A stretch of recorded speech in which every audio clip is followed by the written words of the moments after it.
আজকে হক্কাল হক্কাল কয়েকজন আইয়া আমার চোখ বাইন্দা লইয়া গেল আমার এক কারাগারে। কারাগারে যে চোখ খুলে দেখতে পারলাম চারদিকে চেয়ার টেবিল আর প্লেট, নাই কোনো খাওয়ার নাই কোনো কয়েদি। তো আমি ভাবলাম যে আমি এই ভিআইপি কারাগারে কি একলাই নাকি। চারপাশে তাকায় দেখলাম টুকিটাকি কয়েকজন জেলার তো রয়েছে, কিন্তু নেই কোনো কয়েদি। চারিদিকে এইসব দেখতে দেখতে বাইরে চলে গেলাম। বাইরে চলে যাওয়ার পরে দেখলাম যে বাইরেও দোদো মাঠ, নাই কোনো কয়েদি। এদিক ওদিক তাকায় দেখি উপরে গ্যালারি দেখা যায়, মানুষ দেখা যায় না। তারপরে একটু নিচের দিকে তাকাই দিয়ে দেখলাম যে আরও কয়েকজন কয়েদি এখানে অপেক্ষা করতেছে কি জানি দেখতে। ভাবলাম বাঘ সিংহ হাতি ঘোড়া কিছু আসবে, বাট কিছুই আসলো না। ভিতরে ঢুকা গেলাম।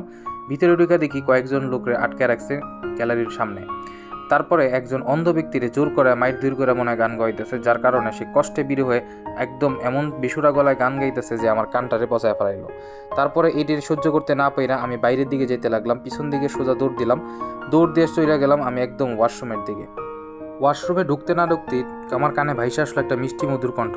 তারপরে আইসা শুনি যে একটা আপু, সুন্দর একটা আপু গান গাইতেছে। তো গানের গলা শুনে মনে হলো ওনারাও এর আগে নির্যাতন করছে।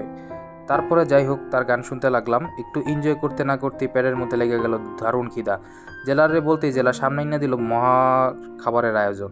এই আয়োজন দেখে আমার গ্লোব লেগে গেল। রোস্ট ছিল, কাবাব ছিল, বিরিয়ানি ছিল, বোরহানি ছিল। এটাতে কনসেন্ট্রেট না করে আমি এদিক সেদিক তাকাইতে লাগলাম যে আমার থেকেও ভিআইপি খাবার কি কাউরে দিল নাকি। তো যাই হোক, আশেপাশে তাকায় যখন দেখলাম আমি সবচেয়ে ভিআইপি খাবারে আছি, তাই আমি খাওয়া শুরু করে দিলাম।